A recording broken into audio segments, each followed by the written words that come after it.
Invincible Divine Sword Kabanata 11. Ang Immortality Pill ay ang pinakamahusay na healing pill sa mga mahalagang pill. Kahit na ang pinakakaraniwang Immortality Pill ay may mahusay na epekto sa pagpapagaling. Gayunpaman, kahit na ang top grade na Immortality Pill ay mahirap hanapin, pabayaan ang superior at ang pinakamahusay. Tulad ng para sa pinakamahusay, tila ang Tiandao Empire ay hindi nakita ito sa loob ng maraming taon. Gayunpaman, umiinom si Yang Xiaotian ng higit sa 100 pildores ng sabay-sabay. Saan nakakuha si Yang Xiaotian ng higit sa 100 pinakamahusay na Immortality Pill sa harap niya? Pwede kaya?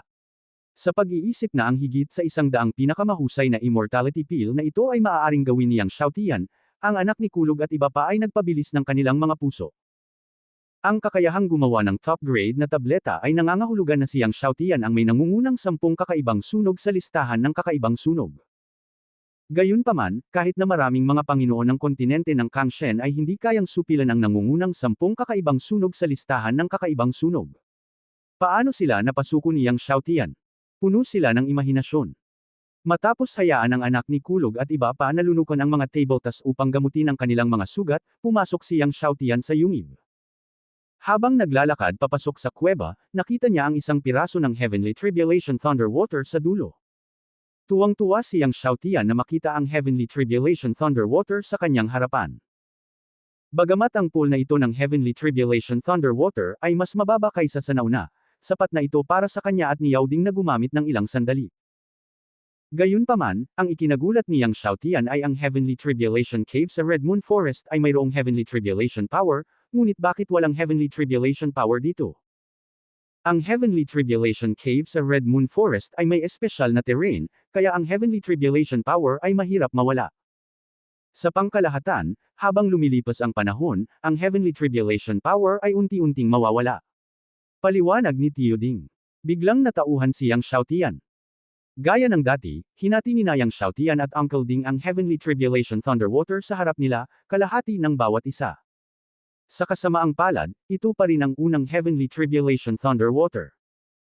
Inalis ni Uncle Ding ang Heavenly Tribulation Thunder Water at bumantong hininga, maganda kung ito ang ikasyam na Heavenly Tribulation Thunder Water. Ang Heavenly Tribulation ay nahahati sa 3, 6, 9 na antas, isang Heavenly Tribulation, 2 Heavenly Tribulation, 3 Heavenly Tribulation, at hanggang sa ikasyam na Heavenly Tribulation.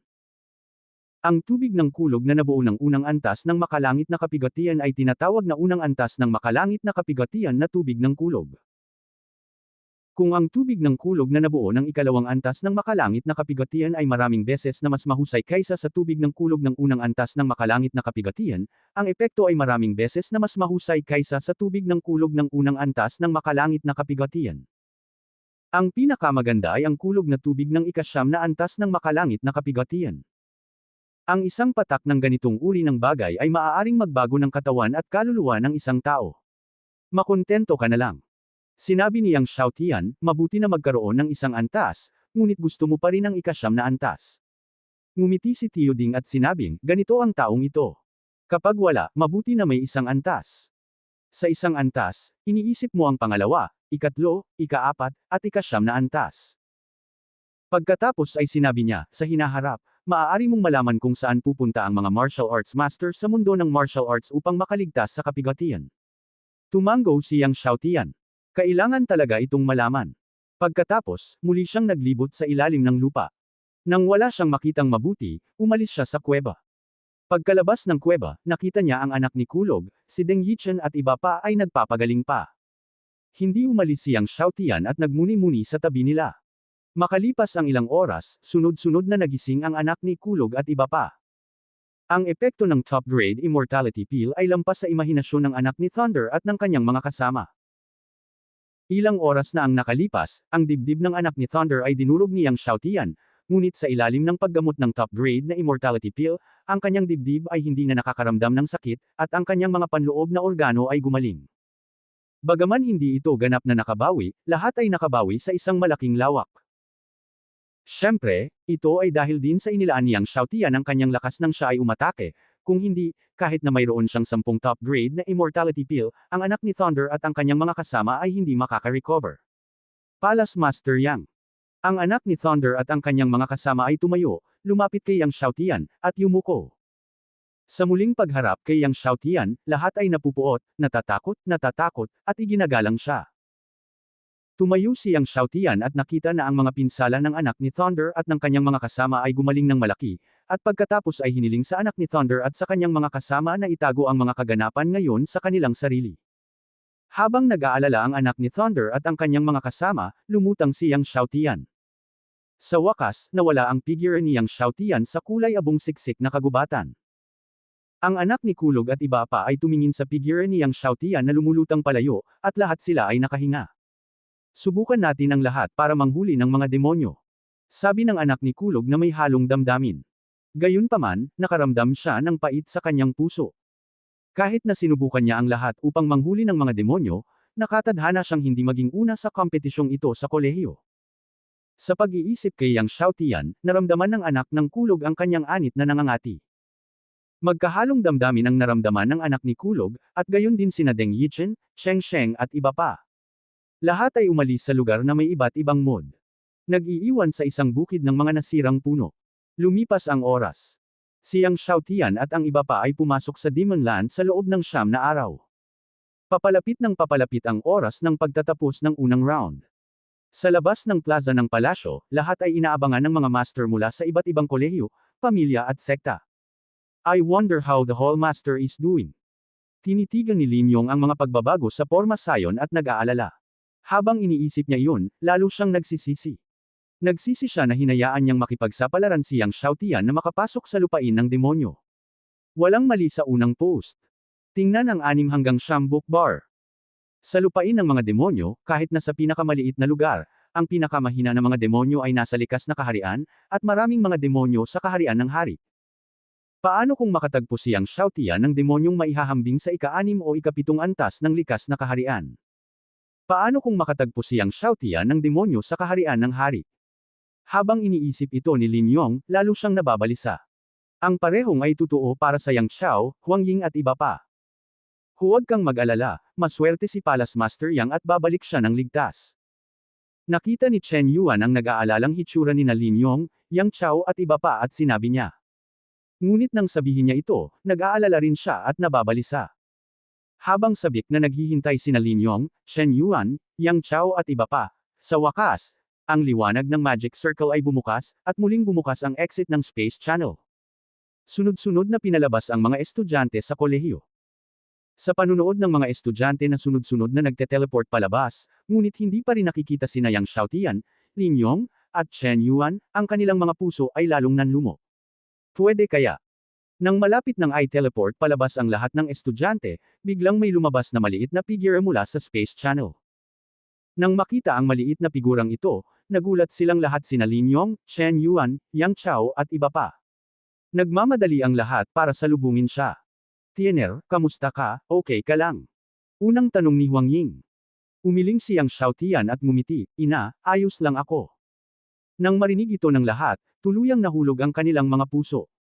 Buti naman at nakabalik ng ligtas. Ngumiti si Chen Yuan at sinabing, hintayin ang susunod na kompetisyon sa kolehiyo, tiyak na mananalo siyang Palace Master sa nangungunang 10 ng ating Shanghai Kingdom. Ang susunod. Napangiti si Yang Xiaotian, hindi pala naisip ni Chen Yuan, Lin Yong, ang kanyang ama at ina na kaya niyang manalo sa top 10 nanograms Shanghai Kingdom sa kompetisyong ito sa kolehiyo. Hindi man lang nila akalain na makakapasa siya sa round na ito. Nalampasan ko ang round na ito. Sabi ni Yang Xiaotian. Natigilan ang lahat. Tiener, anong sabi mo? Hindi makapaniwala sina Yang Xiao at Huang Ying sa narinig nila. Inilabas ni Yang Xiaotian ang kanyang ID card, at nakitang ito ay ganap na pula. Hanggat pumasok siya sa lupain ng demonyo sa loob ng 10 araw at manghuli ng sapat na 100 demonyo, magiging ganap na pula ang kanyang ID card. Nangangahulugan din ito ng pagpasa sa unang round. Natigilan ang lahat nang makita ang ganap na pulang ID card sa kamay ni Yang Xiaotian. Hindi ko inaasahan na ang Palace Master Yang ay talagang nanghuli ng 100 likas na demonyo. Tuwang-tuwa si Lin Yong. Hunting 100 likas na demonyo. Sa oras na ito, narinig ito ni Chen Zihan, na lumabas sa Space Channel, at sinabing, sa tingin ko ito ay nanloloko. Marami sa mga likas na disipulo sa ikawalong antas ng ating medicine hall ay hindi maaaring manghuli ng sapat na likas na mga demonyo, paano ito magagawa ni Yang Xiaotian? Sumimangot sina Lin Yong, Chen Yuan at iba pa. Nakangiting sabi ni Yang Xiaotian na nagparamdam kay Chen Zihan ng pangangati, manliligaw ako, may ebidensya ka ba? Tiningnan ni Chen Zihan ang ngiti ni Yang Xiaotian, at sinabing, Yang Xiaotian, huwag kang magmalaki, kahit na makapasa ka sa unang round ng Demon Land, gusto mong makapasa sa pangalawang round. Sa second round, mas mabuting huwag mo akong hawakan, kung hindi, papagandahin kita. Sa pagtingin sa makatingtingin ni Chen Zihan, tumawa si Yang Xiaotian at sinabing, hayaan mo akong magmukhang maganda. Kung gayon hindi ko na kailangang magpasalamat sa iyo. Pagkatapos noon, umalis na ako kasama ang lahat. Tumingin si Chen Zihan kay Yang Xiaotian palayo, at galit na galit siya. Bagamat maraming pharmacist ngayon ang sumasamba kay Yang Xiaotian, talagang mahirap para sa kanya na magkaroon ng magandang opinyon kay Yang Xiaotian. Sa tuwing nakikita niya si Yang Xiaotian at naiisip niya si Yang Xiaotian, galit na galit siya at gusto niyang turuan si Yang Xiaotian at bigyan ang make flame ni Yang Xiaotian. Sa oras na ito, lumapit si Chenglong kay Chen Zihan at sinabing, makatiyak ka, sa ikalawang round, hindi man lang niya masuportahan ang unang laro. Ang ikalawang round ay ang pagsusulit sa paghahambing. Ito ay isang tunay na labanan. Sa pagkakataong ito, nakikilahok sa malaking ratio ng kolehiyo, ang pinakamahinang lakas ay ang likas na 7. Sa makatuwid, sa pananaw ni Cheng Long, hindi dapat pumasa si Yang Xiaotian sa unang laro.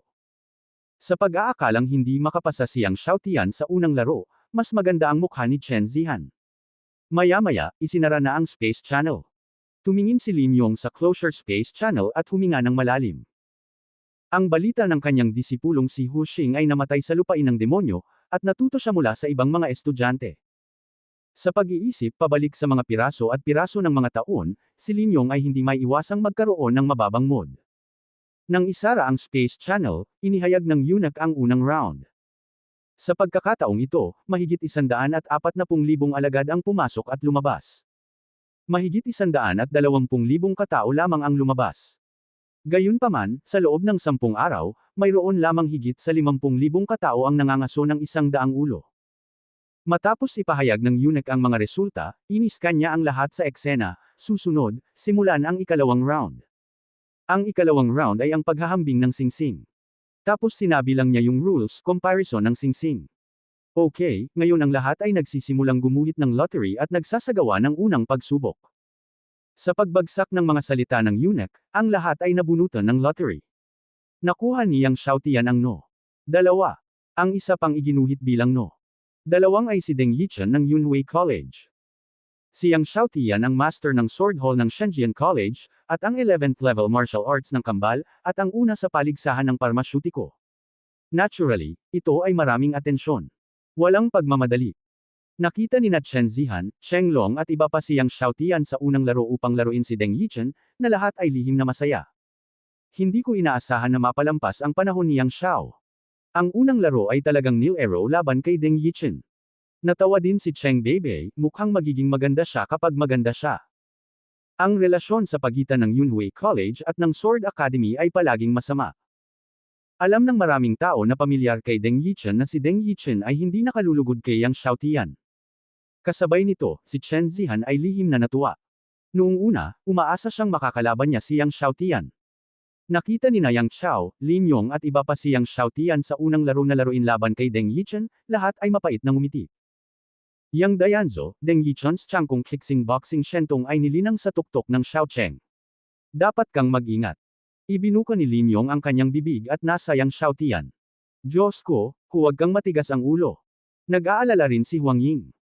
Narinig ni Yang Xiaotian ang mga salita at tumawa, okay, alam ko. Nakita ni Deng Yichen, na nadala sa no. 2, na ang kanyang unang kalaban ay si Yang Xiaotian, natakot ang kanyang mga kamay, at halos mahulog sa lupa sa kanyang mga kamay. Nitong mga nakaraang araw, si Yang Xiaotian ang horror nightmare sa kanyang puso gaya niya at ng anak ni Lei. Iniisip ang nakakatakot na pink na kamao ni Yang Xiaotian, hindi mapigilan ni Deng Yichen na patuyuan ang kanyang bibig. Sa oras na ito, ang mukha ni Yang Xiaotian ay gaya ng dati at naglakad patungo sa no. 2. Huminga ng malalim si Deng Yichen, sinubukang dahan-daw ang maramdaman ang nararamdaman sa kanyang puso, at naglakad patungo sa no. 2 platform. Ang mga anak ni Lei, Sheng Sheng, Shen Hailin, Sheng Wu at iba pa ay tumingin kay Deng Yichen, na tumingin sa no. Dalawang ring. Ang kawawang sanggol na ito, na hindi magaling, ay naakit kay Yang Xiaotian. Sa ilalim ng lahat, napunta sina Yang Xiaotian at Deng Yichen sa no. Dalawa.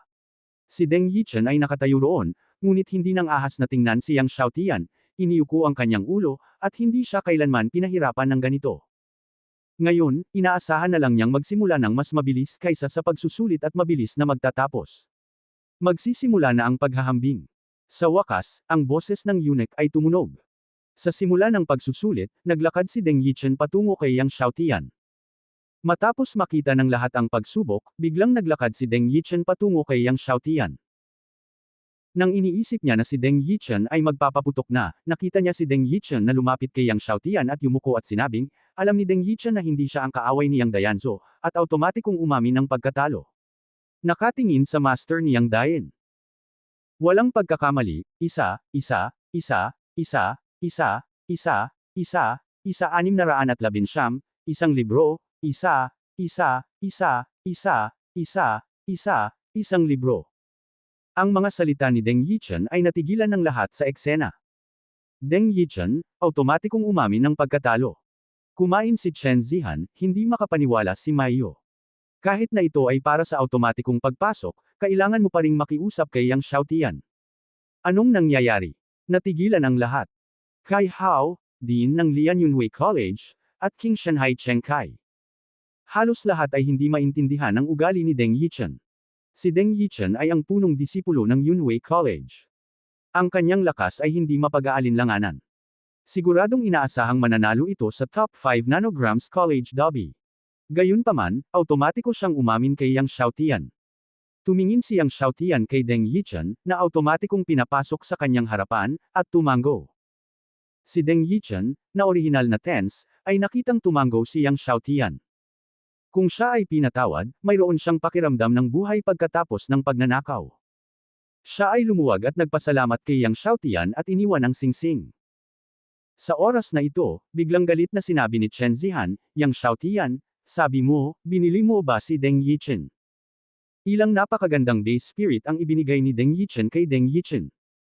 Oo, Yang Xiaotian, ilan sa pinakamagandang base built-in na espiritual na likido ang ibinigay mo kay Deng Yichen. Si Cheng Long ay nag-finger kay Yang Xiaotian, at pagkatapos ay bumaling kay Cheng Kai, pare, si Yang Xiaotian ay malamang na bumili ng Deng Yichen, siya.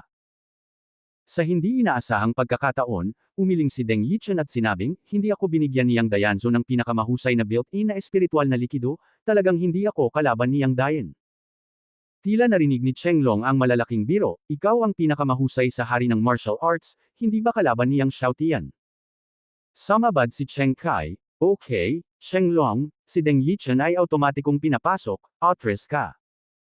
Narinig ni Cheng Long ang kanyang mga salita, at siya ay labis na nagalit, ngunit sa huli ay hindi siya nang ahas na labagin ang kanyang kalooban na buksan ang kanyang kalooban at umatras ng galit.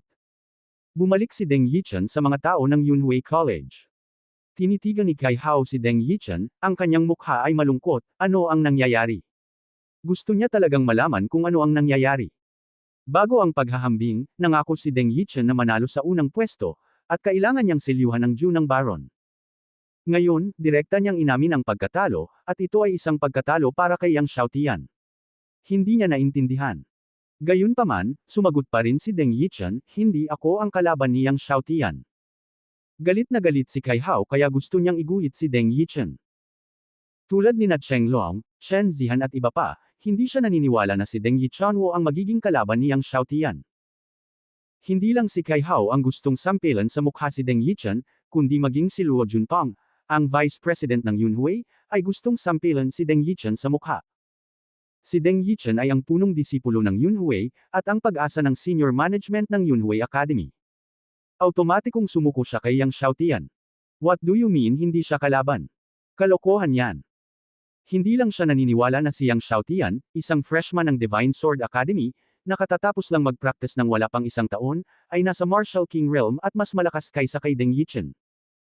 Alam ni Deng Yichen na hindi naniniwala sina Kai Hao, Luo Junpeng at iba pa, at nakaramdam siya ng pait sa kanyang puso. Yumuko siya ng malalim kina Kai Hao at Luo Junpeng, at pagkatapos ay tumabi. Dahil hindi malinaw, hindi na lang niya ito ipinaliwanag. Sa di kalayuan, umiling si Fang Ji, ang dean ng Thunder Academy, at sinabing, hindi ko akalain na magkakaroon ng estudyante ang Yunhui Academy na tulad ni Deng Yichen. Kung may ganoong estudyante ang Thunder Academy ko, sasakal ko siya hanggang sa mamatay. Ang mga salita ni Fang Ji ay nagpakibot ng mukha sa anak ni Kulog, Chen Hailin at higit sa 50 iba pang estudyante. Sa oras na ito, bumalik si Yang Xiaotian sa kampo ng Divine Sword Academy. Tumingin sina Lin Yong at Chen Yuan kay Yang Xiaotian na bumalik, parehong may kakaibang ekspresyon sa kanilang mga mukha. Bagamat hindi sila naniniwala na ginamit ni Yang Xiaotian ang top-grade foundation building spirit liquid para suhulan si Deng Yichen, hindi nila maisip kung ano ang nangyayari. Nais ding tanungin ni Yang Xiao at Huang Ying si Yang Xiaotian, ngunit hindi nila alam kung saan magsisimula. Hindi nagtagal, natapos ang lahat ng mga mag-aaral sa unang round ng kompetisyon, at pagkatapos ay nagsimula ang ikalawang round. Nakuha ni Yang Xiaotian ang numero 31 sa pagkakataong ito. Nang makitang iginuhit ni Yang Xiaotian ang numero 31, halos lahat ay naghahanap ng isa pang numero 31. Si Cheng Sheng mula sa Shanghai College ay blanko na nakatingin sa karatula sa kanyang kamay, ang kanyang mukha ay mapatla at ang kanyang buong katawan ay nanlamig. Kuya Sheng, number 31 ba ang nasa kamay mo? Sabi ng isang estudyante ng Shanghai College sa likod ni Cheng Sheng sabay tawa. Biglang napatingin ang lahat kay Cheng Sheng. Hindi nakaimik sina Lin Yong, Yang Chao at iba pa nang makita nila na ang pangalawang kalaban ni Yang Xiaotian ay si Cheng Sheng mula sa Shanghai College. Bakit iginuhit ni Yang Xiaotian ang lahat ng huling ika-4 na antas ng Martial King? Buti na lang nakuha niya si Deng Yichen, na nasa ika-4 na huling yugto ng Martial King, sa unang laban, ngunit si Cheng Sheng, na nasa ika-4 na huling yugto ng Martial King, ay nasa ikalawang laban. Ang Son of Thunder ay orihinal na kinabahan, ngunit nang makita niyang si Cheng Sheng ay hinayla upang lumaban kay Yang Xiaotian sa ikalawang laban, nakahinga siya ng maluwag, at sa wakas ay nakatakas sa isa pang sakuna. Bagamat alam niyang kailangan niyang harapin si Yang Xiaotian sa madaling panahon, mas mabuting maghintay hanggang mamaya, para magkaroon siya ng pagkakataong manalo sa nangungunang 10. Ngayon, gusto lang niyang makapasok sa top 10. Hindi na siya nang ahas na umasa pa sa unang lugar. Hanggat siya ay nasa nangungunang 10, magkakaroon siya ng pagkakataong sumali sa Tiandao Academy. Habang naglalakad ang mga estudyante at mga disipulo sa kani-kanilang arena, dumating din sina Yang Xiaotian at Cheng Sheng sa No. 31 arena. Tulad ni Deng Yichen noon, hindi nang ahas si Cheng Sheng na tumingin ng diretso kay Yang Xiaotian. Ngayon, kapag nakita niya si Yang Xiaotian, kumikibot ang kanyang tiyan. Sa mga araw na ito, sa tuwing naiisip niya ang suntok na tinamaan ni Yang Xiaotian sa tiyan, pakiramdam niya ay bumabaliktad ang dagat ng tubig. Nang makita si Cheng Sheng ay hindi nang ahas na tumingin ng diretso kay Yang Xiaotian, at ang kanyang ekspresyon ay halos kapareho ng kay Deng Yichen, lahat ng nasa audience ay nagulat at nagdududa. Dean, si Cheng Sheng ay hindi magiging katulad ni Deng Yichen, tama ba? Hindi napigilan ng isang guro mula sa Shanghai Academy na sabihin kay Dean Shanghai. Umiling si Dean Shanghai at sinabing, nakita ko na si Cheng Sheng na lumaki mula pa noong bata pa siya. Kilalang kilala ko ang kanyang karakter. Hindi siya masusuhulan ni Yang Xiaotian at Shenzhen Academy. Sa oras na ito, sinimulan ng beteng ang kompetisyon. Biglang kinuyam ni Cheng Sheng ang kanyang mga kamao, humakbang patungo kay Yang Xiaotian, ikinulong ang kanyang mga kamao at yumuko, sinabing, ang Palasyo Master Yang ay hindi matatalo. Alam ni Cheng Sheng na hindi siya ang kalaban ng suntok ni Palace Master Yang, at handang umamin ng pagkatalo. Pakiusap, hayaan mo akong gawin iyon. Napatulala si Dean Shanghai, nakakapaliwanag lang ng karakter ni Cheng Sheng. Natigilan din ang lahat. Galit na galit si Chen Zihan kaya nanginginig siya. Hindi niya inaasahan na susuhulan pa ni Yang Xiaotian si Cheng Sheng. Nagkatinginan din sina Lin Yong, Chen Yuan, Yang Chao at iba pa. Ano sa lupa ang nangyayari? Ang automatikong pagsuko ni Deng Yichen kay Yang Xiaotian ay nakalilito na, at ngayon kahit na ang automatikong pagsuko ni Cheng Sheng kay Yang Xiaotian ay sadyang hindi maintindihan. Hindi maintindihan. Yang Xiaotian, kasuklam-suklam ka. Ginamit mo talaga ang pamamaraang ito para manalo sa kompetisyon. Galit na sabi ni Chen Zihan kay Yang Xiaotian. Ibig sabihin, sinuhulan muli ni Yang Xiaotian at ng Divine Sword Academy si Cheng Sheng. Masyadong tamad si Yang Xiaotian na bigyang pansin ang chismis na ito. Matapos ipahayag ng referee na nanalo siya sa kompetisyon, dumiretso siya pabalik sa mga tao ng Divine Sword Academy. Lumabas si Cheng Sheng sa ring, at malamig na tinitigan ni Cheng Long si Cheng Sheng, Cheng Sheng, ikaw ang kahihiyan ng aking maharlikang pamilya ng Shanghai.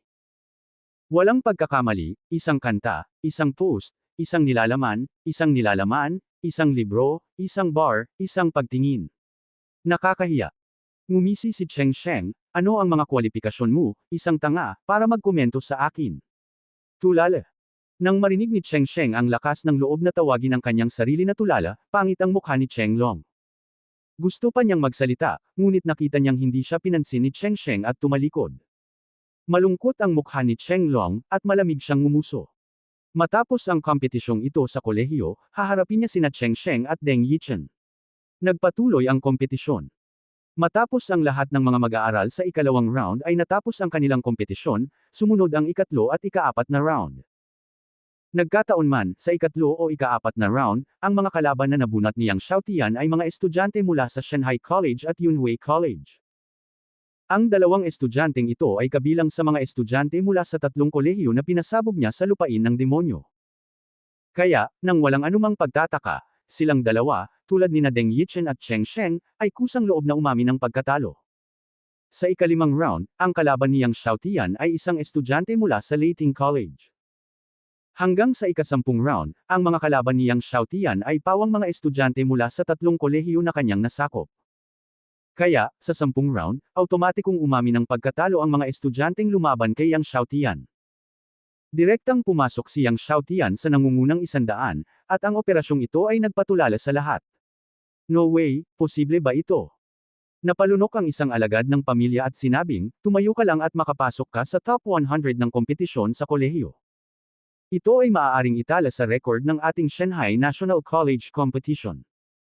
Hindi lamang ang aming Shanghai National College Competition record, ito ay halos maitala sa talaan ng Tianduhuang National College Competition. Ang isa pang alagad ng pamilya ay umiling at tumawa. Sa mga nakaraang kompetisyon sa kolehiyo, mayroon ding mga kaso ng automatikong pagsuko, ngunit ito ang unang pagkakataon na automatikong sumuko ang kalaban sa 10 magkasunod na laro. Tumawa ang isang disipulo at nagsabi, sa palagay mo ba sa ika-11 laro, automatikong susuko ba ang kalaban ni Yang Shen? Tumawa ang isang alagad ng pamilya at sinabing, posible talaga. Baka automatikong sumuko ang kalaban ni Yang Shen, at pagkatapos ay automatikong papasok si Yang Shen sa nangungunang 10 kompetisyon sa kolehiyo. Siguro hindi na kailangang gumawa ng kahit ano si Yang Shen, at automatikong manalo sa unang pwesto. May tumawa. Nagtawanan ang lahat. Nang marinig ang mga biro ng mga disipulong ito, tumahimik sina Lei Jizi, Chen Hailin, Sheng Wu at iba pa. Aabutin ng 3 laro para kay Yang Xiaotian upang makapasok sa nangungunang 10, at 7 laro para kay Yang Xiaotian upang makuha ang unang pwesto. Kung isa sa kanila ang kalaban na si Yang Xiaotian sa mga susunod na laro, talagang hindi na kailangang gumawa ni Yang Xiaotian para makuha ang unang pwesto. Ito ay hindi isang biro sa lahat. Sina Lin Yong, Yang Chao at iba pa ay orihinal na nag-aalala, ngunit ngayon nang makitang pumasok si Yang Xiaotian sa nangungunang 100 ng husto, hindi nila alam kung paano ipahayag ang kanilang nararamdaman sa isang sandali. Matapos ang 10 round ay madilim na, kaya ang susunod na top 10 laban at ang unang laban ay gaganapin sa susunod na araw. Umuwi na ang lahat sa kani-kanilang mga tahanan. Maraming mga master ng pamilya at sekta ang dumating upang batiin sina Yang Xiaotian, Lin Yong at iba pa. Pero nang mag-congratulate sila, hindi maiwasan ng lahat na maging awkward. Pagkatapos ng lahat, ang paraan ng pagpasok ni Yang Xiaotian sa nangungunang 100 ay medyo espesyal. Lumapit din si Kai Hao at ikinulong ang kanyang mga kamao upang batiin si Yang Xiaotian. Ngumiti siya ngunit hindi ngumiti, binabati kita kay Palace Master Yang sa pagpasok sa top 100. Pambihira si Palace Master Yang. Pinasuko niya ang kalaban nang hindi lumalaban. Ako, si Kai Hao, ay lubos na humahanga sa kanya. Congrats in advance sa Palace Master Yang para sa pagpasok sa top 10 bukas. Sa pakikinig sa hindi tapat na pagbati ni Kai Hao, mahinahong sinabi ni Yang Xiaotian, sa tingin ba ni Din Kai ay makapasok lang ako sa top 10?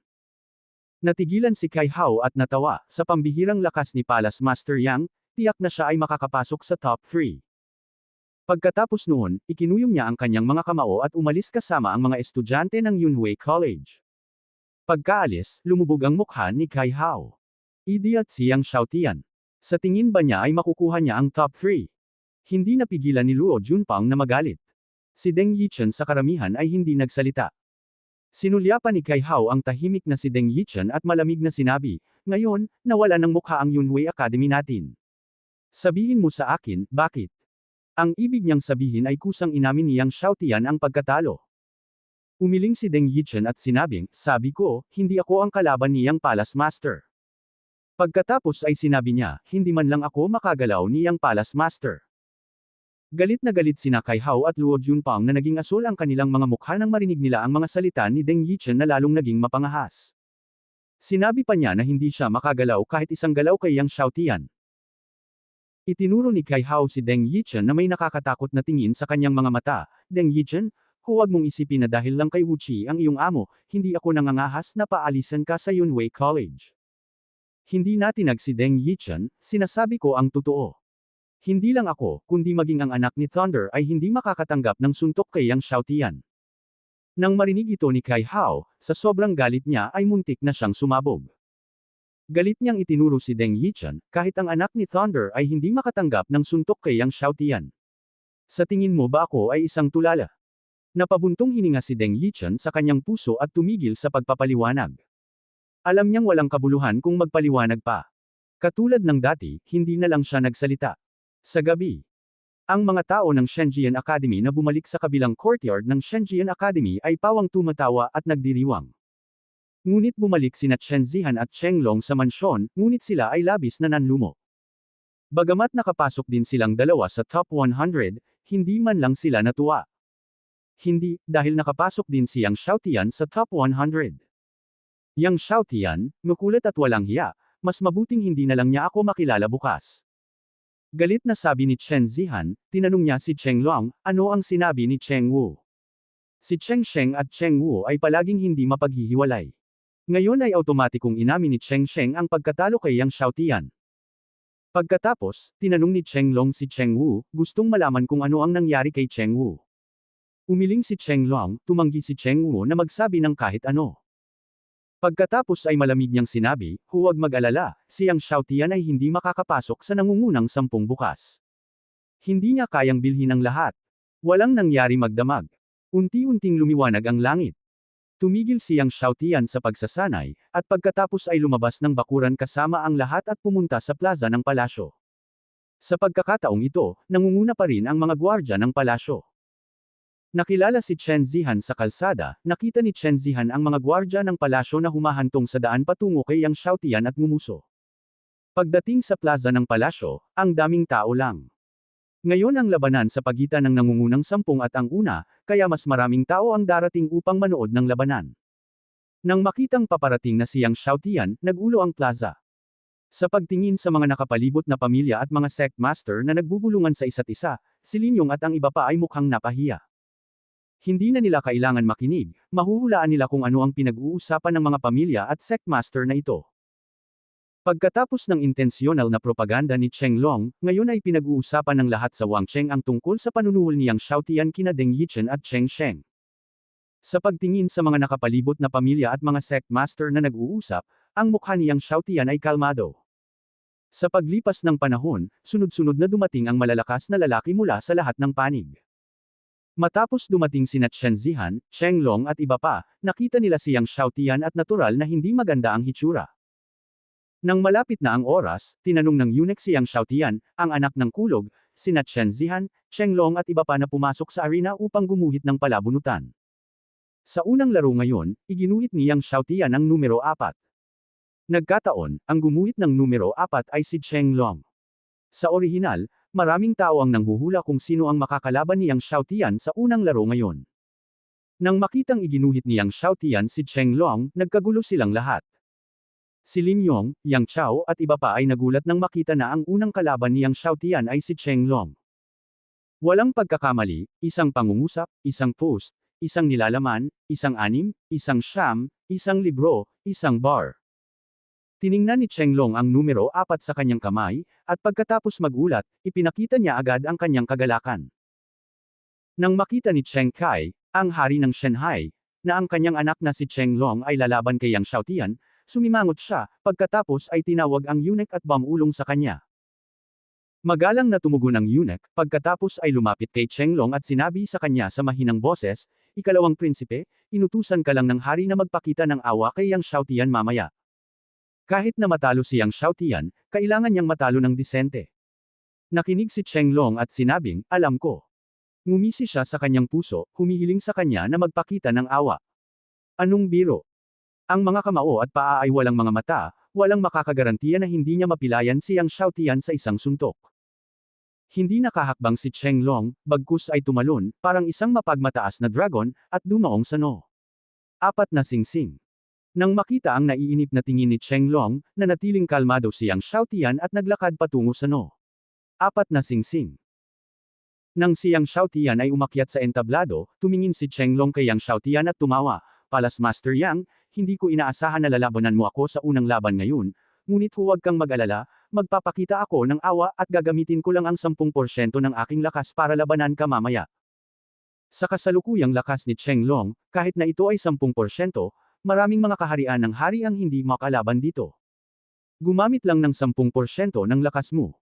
Ngumiti si Yang Xiaotian, "Sigurado ka ba?"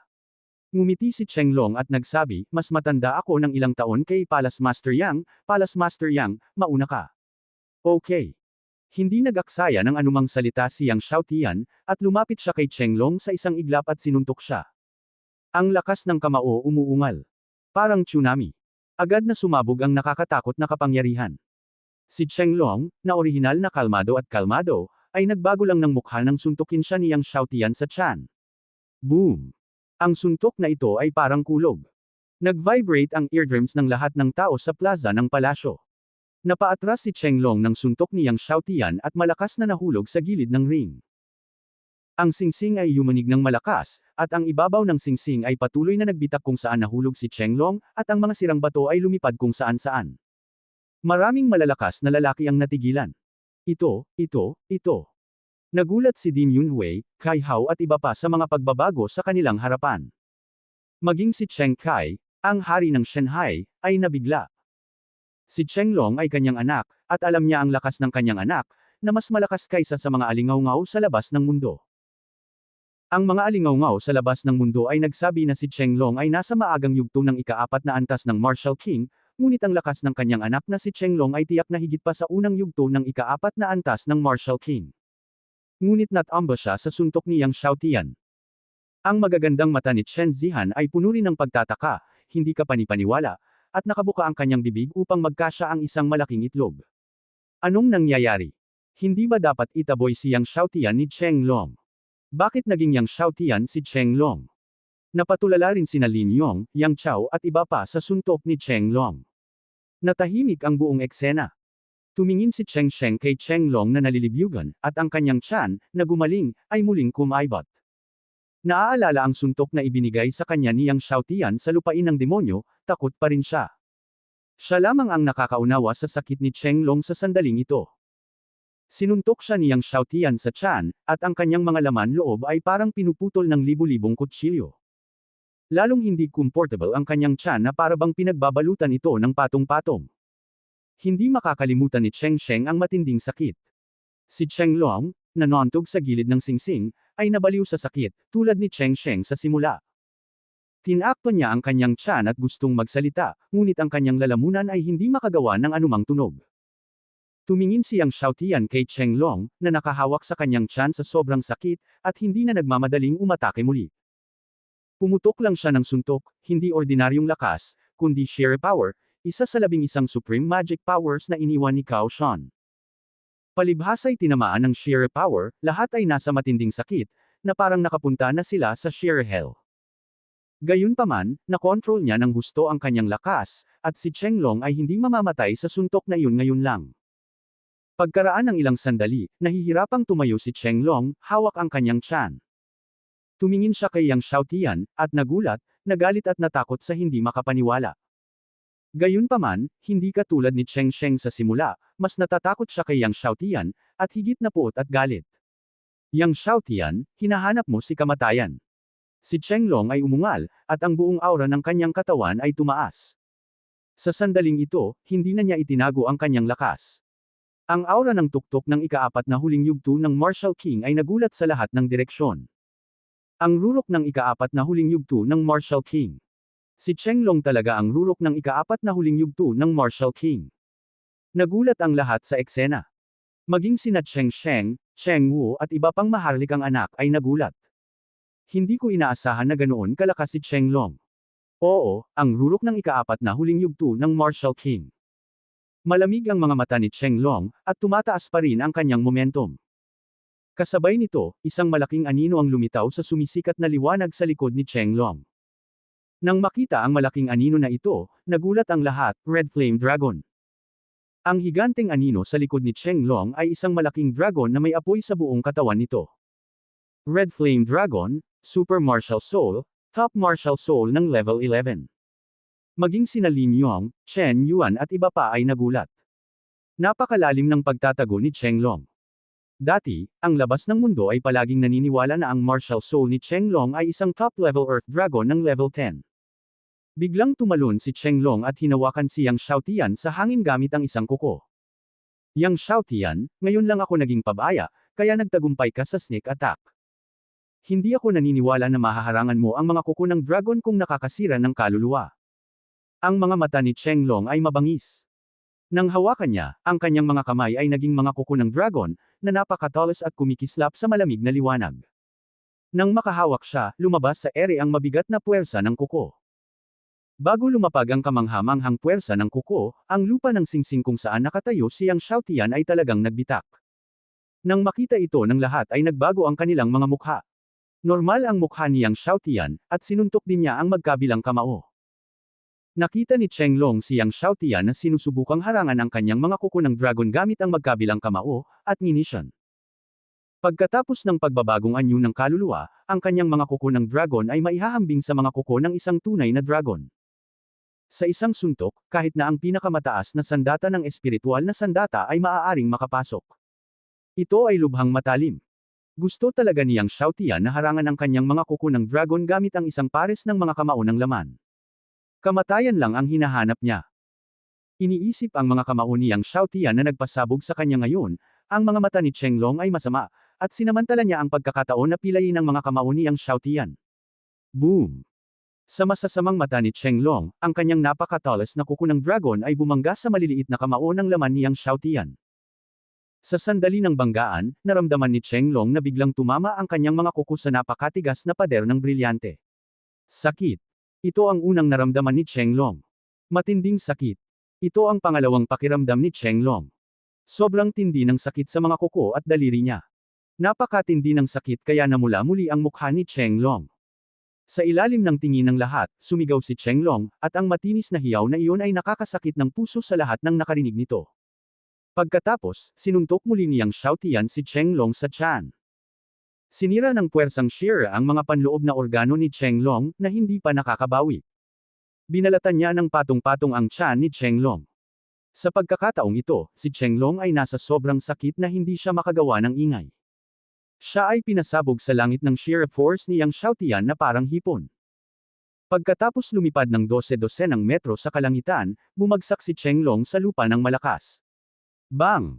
Nayanig ang lupa ng singsing dahil sa bagsak. Isang hukay na hugis tao ang lumitaw kung saan nahulog si Chenglong.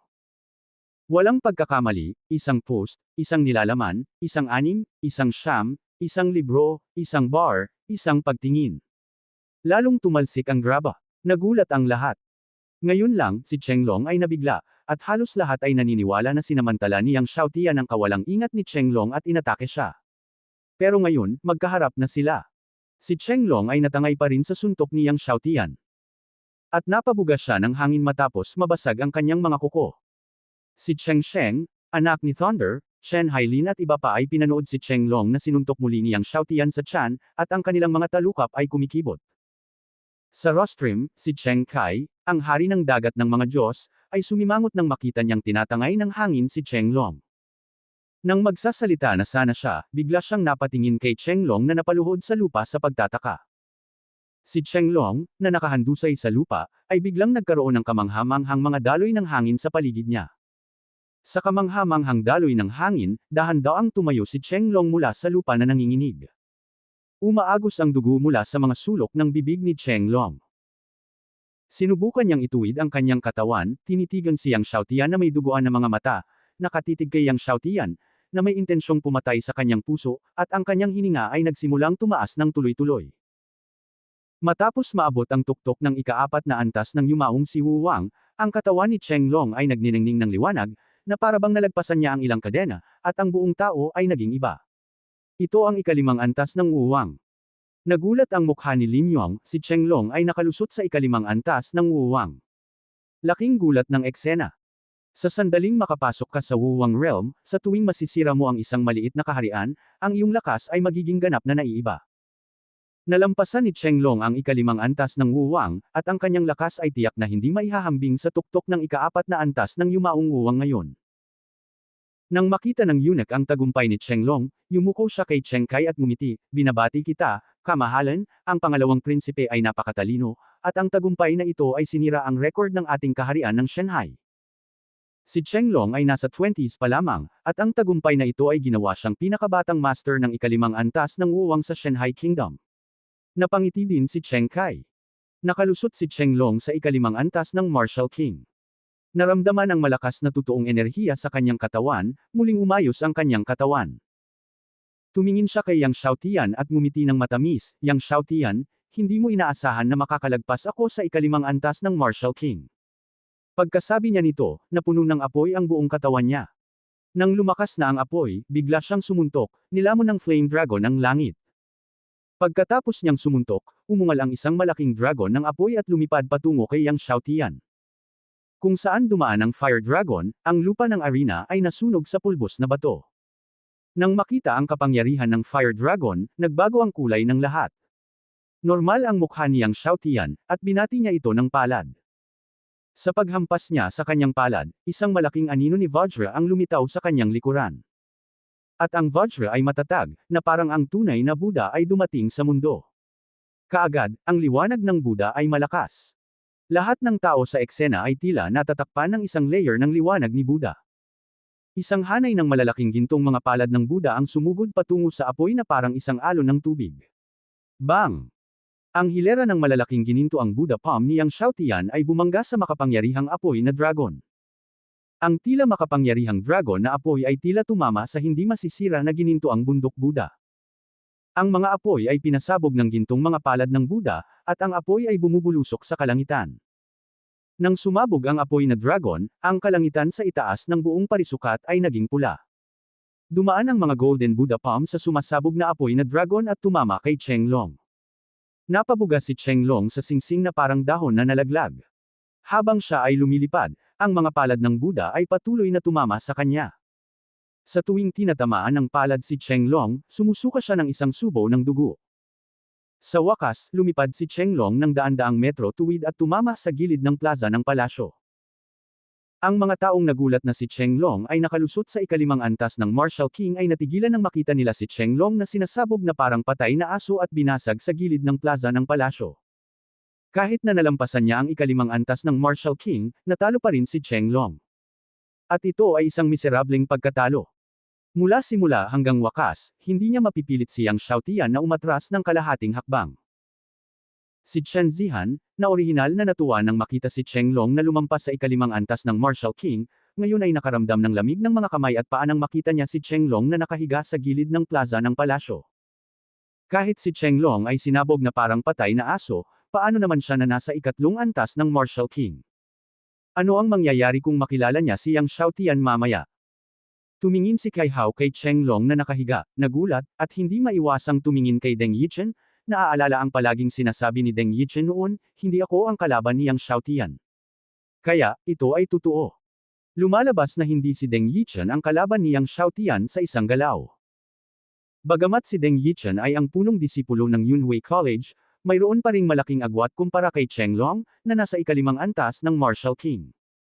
Maging si Cheng Long ay pinasabog ng ganito ni Yang Xiaotian, pati na si Deng Yichen. Ang senior management ng Shanghai College ay tumingin kay Cheng Long sa di kalayuan, nagulat, at mayroon ding masalimuot na damdamin. Pagkabalik kahapon, mahigpit din nilang pinagsabihan si Cheng Sheng. Ngayon, naiintindihan na nila sa wakas kung bakit sinabi ni Cheng Sheng na tulala si Cheng Long. Yang Shen. Yang Shen. Nang nagulat ang lahat, biglang sumigaw ang isang estudyante mula sa Sword Academy. Parami ng parami ang nagsisigawan. Nagpatuloy ang tunog at matagal bago kumalma. Tumingin si Yang Chao kay Yang Xiaotian sa entablado, nanginginig ang kanyang mga kamay sa pananibik. Ang batang ito na tinatawag na Yang Shen ay kanyang anak. Napaiyak din si Wang Ying. Pagkaraan ng ilang sandali, inihayag ng referee na nanalo si Yang Xiaotian sa gitna ng nasasabik na sigawan ng mga tao. Nagpatuloy ang kompetisyon. Nang matapos ang unang laro, nagsimula ang ikalawang laro. Sa ikalawang laro, na-draw ni Yang Xiaotian ang numero 2. Nang makitang iginuhit niyang muli ang numero 2, umiling si Yang Xiaotian at ngumiti. Tila siya at ang numero 2 ay lubos na itinalaga sa kompetisyong ito sa kolehiyo. Maraming beses siyang gumuhit ng number 2. Nang makitang iginuhit ni Yang Xiaotian ang numero 2, lahat ay hindi naiwasang tumingin sa numerong nasa kanilang mga kamay. Nang makita ni Chen Zihan ang numero sa kanyang kamay, ang kanyang magandang mukha ay namutla at walang dugo sa isang iglap, at ang buong tao ay parang pumasok sa 9 cold prison. Ang numero sa kanyang kamay ay numero 2. Kahapon, inaabangan niyang iguhit ngayon si Yang Xiaotian, ngunit ngayon, tiningnan niya ang numero sa kanyang kamay, at may takot sa kanyang mga mata, na parabang ang numero sa kanyang kamay ay isang death warrant mula sa impyerno. Nang makitang iginuhit ni Chen Zihan ang numero 2, lahat ng kalahok na mga disipulo ay tumingin kay Chen Zihan ng may awa. Naglakad si Yang Xiaotian papunta sa no. 2 ring, tumayo sa ring, at tumingin kay Chen Zihan. Halos lahat ay napatingin kay Chen Zihan. Nahihirapang naglakad si Chen Zihan papunta sa no. 2 ring. Hindi niya alam kung paano siya naglakad papunta sa no. 2 ring. Hanggang sa magsimula ang kompetisyon, wala pa rin siyang malay. Naglakad si Yang Xiaotian patungo kay Chen Zihan. Tumingin si Chen Zihan kay Yang Xiaotian na naglalakad, ang kanyang magandang mukha ay natakot, at hindi niya maiwasang umatras. Babuka na sana niya ang kanyang bibig para aminin ang pagkatalo, ngunit biglang kumislap si Yang Xiaotian at pumunta sa kanyang harapan. Sinuntok si Yang Xiaotian. Umugang muli ang puwersa ng kamao. Boom! Ang Shirajin ay tumama sa kanyang tiyan ng buo. Paatras na bumaril si Chen Zihan, at tulad ni Cheng Long noon, malakas siyang nahulog sa gilid ng plaza ng palasyo. Nayanig ang parisukat. Ang puwersang Shir ay nagpatuloy sa pagsira sa kanyang mga laman loob. Nabago ang magandang mukha ni Chen Zihan sa sakit. Ibinuka niya ang kanyang bibig at bumulwak ang malalaking subo ng dugo. Bilang karagdagan sa dugo, mayroon ding berdeng apdo. Malamig na tiningnan ni Yang Xiaotian ang babaeng ito. Bago ang kompetisyon ngayon, ang mga chismis tungkol sa pagsuhol niya kina Cheng Sheng at Deng Yichen ay kumalat sa lahat ng dako sa maharlikang lungsod, at ang mga nagpasimula ay ang babaeng ito at si Cheng Long. Napatingin ang lahat kay Chen Zihan na napamura at umiling. Hindi nakakagulat, nanalo si Yang Xiaotian sa ikalawang laro. Pagkatapos, ito ay ang ikatlo at ika-4 na laro. Walang pagkakamali, isang kanta, isang post, isang nilalaman, isang anim, isang siyam, isang libro, isang bar, tingnan mo. Matagumpay na nakapasok si Yang Xiaotian sa nangungunang 10. Bilang karagdagan kay Yang Xiaotian, kasama rin sa top 10 ang Son of Thunder, Chen Hailin, at Cheng Wu. Sa iba pang 9 na tao, 5 ang nawasak ng mga kamao ni Yang Xiaotian sa lupain ng demonyo. Pagkatapos ng 2 pang round ng kompetisyon, ang nangungunang 3 ay sina Yang Xiaotian, Thunder Son, at Chen Hailin. Sumunod, si Yang Xiaotian ang humarap sa anak ni Thunder at Chen Hailin. Sa simula, inaasahan ng lahat na lalaban ang anak ni Thunder kay Yang Xiaotian, ngunit parehong inamin ng anak ni Thunder at Chen Hailin ang pagkatalo nang makilala nila si Yang Xiaotian. Medyo nadismaya ang lahat. Sa huli, nanalo si Yang Xiaotian sa unang pwesto sa Sigad National Academy Competition na ito. Nakatingin kay Yang Xiaotian, nagbuntong hininga ang lahat. Sinong mag-aakala na si Yang Xiaotian ang mananalo sa unang pwesto sa Sigad National Academy Competition na ito? Natanggap ni Yang Xiaotian ang gantimpala mula kay Cheng Kai, ang hari ng Sigad. Nang gustong igawad sa kanya ni Cheng Kai ang titulong Baron, umiling si Yang Xiaotian at tumanggi. Kung anong titulo, para sa kanya, walang kabuluhan. At maaaring hindi magandang bagay ang pagkakaroon ng titulo. Sumimangot si Cheng Kai nang makita niyang tinanggihan ni Yang Xiaotian ang titulo, ngunit hindi niya ito pinilit sa huli. Sa wakas natapos na ang Shanghai National Academy Competition na ito. Ang malalakas na lalaki mula sa lahat ng panig ay umalis na may kakaibang damdamin. Si Yang Xiaotian at ang lahat ay bumalik sa Shenzhen Academy Branch. Puno ng kagalakan ang Shenzhen Academy Branch. Sa piging, si Lin Yong, ang dean ng Shenjian Academy, ay masayang nagsagawa ng isang set ng mga diskarte sa espada para sa lahat. Ang lakas ng espada ay napakalakas kaya't si Lin Yong, isang matandang lalaki, ay naging isang binata. Gabi na noon. Pagkatapos ng piging, tumayo siyang Xiaotian sa bakuran at iniisip ang hinaharap. Ngayon may 3 buwan pa bago mag-enroll ang Tiandao Academy. Bagamat maaari niyang ganap na makapasa sa pagtatasa ng Tiandao Academy sa kanyang kasalukuyang lakas, hindi siya makakapag-relax sa susunod na 3 buwan. Pagkatapos ng lahat, haharapin niya ang mga Panginoon ng 46 na kaharian. Kinabukasan, ipinatawag ni Cheng kay sina Yang Chao at Huang Ying sa palasyo at iginawad sa kanila ang titulong duke at ang first class na babae. Nanatili siyang Xiaotian sa Royal City kasama ang kanyang mga magulang sa loob ng 2 araw bago bumalik sa Shenzhen City kasama ang lahat. Noong una, gustong makilala niyang Xiaotian si Wen Jingyi, ngunit hindi siya pumunta sa huli. Pagkatapos bumalik sa Shenzhen City, ipinagpatuloy niyang Xiaotian ang pagsasanay sa espada, pinakamataas na mahiwagang kapangyarihan at ang Dragon Art. Kasabay nito, isinasabuhay niya ang pinakamataas na mahiwagang kapangyarihan na Yellow Spring Magic Hand na nakuha niya mula kay Fei Tian Yaksha Yuzo. Dagdag pa rito, nirefine niya ang mga steel forks at broadswords ni Yuzo at ng iba pa bilang mga kayamanan at ipinamahagi ang mga ito sa kanyang mga subordinate na sina Luo Qing at Liao Kun. Pagkaraan ng 10 araw, nagpasya si Yang Xiaotian na pumunta sa Red Moon Forest upang makita kung masupol niya ang 2 kas-iya siyang hayop at hanapin ang Tianlong Sword Treasure. Noong una, binalak ni Wu Qi, Luo Qing at iba pa na sundan si Yang Xiaotian, ngunit nagpasya si Yang Xiaotian na mag-isa. Pagkatapos ng lahat, hindi siya laging umaasa kina Wu Qi, Luo Qing at iba pa para sa proteksyon. At sa lakas niya ngayon, may kapangyarihan siyang protektahan ang sarili niya. Nang gabing iyon, pumunta si Yang Xiaotian sa Red Moon Forest. Pagkaalis, sinunod ni na Luo Qing, Liao Kun, at Ali at iba pa ang mga tagubilin ni Yang Xiaotian at pinangunahan ang kanilang 1,000 alipin sa Red Moon Forest upang manghuli ng mga halimaw. Sa nakalipas na ilang buwan, kahit na ang lakas ng mga alipin ni Yang Xiaotian ay patuloy na bumubuti, walang aktwal na labanan, kaya hiniling ni Yang Xiaotian kay Luo Qing at sa iba pa na dalhin ang lahat sa Red Moon Forest para sa pagsasanay, at kailangan nilang magsanay ng husto sa loob ng 2 buwan. Pagkalipas ng ilang araw, pumasok si Yang Xiaotian sa Red Moon Forest at nagsimulang maghanap ng angkop na bundok. Ang mga halimaw, tulad ng mga martial spirit ng tao, ay nahahati din sa mga antas. Ang mga martial spirit ay may mga antas 1 hanggang 10, at sa itaas ng antas 10 ay mga super martial spirit at pinakamataas na martial spirit.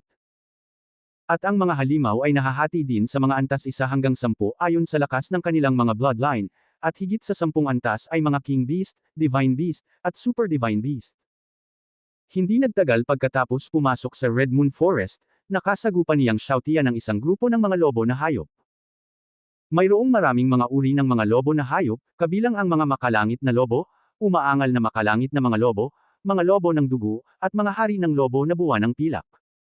Ang mga lobo na hayop na nakatagpo niya ay ang Heavenly Wolf. Ang Heavenly Wolf ay gumalaw na parang hangin at nagkaroon ng malalakas na pag-atake. Isa itong level 7 monster. Bagamat ang antas 7 na halimaw ay itinuturing na isang mataas na antas na halimaw, hindi nito natugunan ang mga kinakailangan ni Yang Xiaotian. Direktang sinuntok ni Yang Xiaotian ang Heavenly Wolf. Nagpatuloy si Yang Xiaotian sa paglalakad papunta sa Red Moon Forest. Pagkatapos, nakatagpo siya ng pulang alakdan. Ang red-tailed scorpion ay hindi maliit sa laki at may malakas na dugo, na mas mataas kaysa sa Heavenly Wolf. Isa itong level 7 high-level monster. Gayunpaman, hindi pa rin ito naabot ang mga kinakailangan ni Yang Xiaotian. Gumamit si Yang Xiaotian ng espada para direktang pasabugan ito. Si Yang Xiaotian ay patuloy na lumalim. Mabilis na lumipas ang 1 araw. Pagsapit ng gabi, nakaupo si Yang Xiaotian na nakakrus ang paa sa isang malaking puno upang magnilay at magpahinga.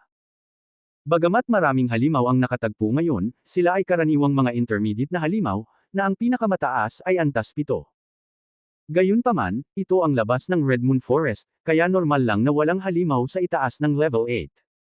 Kinabukasan, patuloy na lumalim si Yang Xiaotian. Sa patuloy niyang paglalim, unti-unting lumalakas ang mga halimaw na nakasalubong niya, at may mga halimaw pa sa antas ng King of Martial Arts. Gayunpaman, sa pangkalahatan ay mayroon lamang level 8 at level 9 na bloodline na halimaw. Walang level 10 bloodline monsters, pabayaan King bloodline monsters.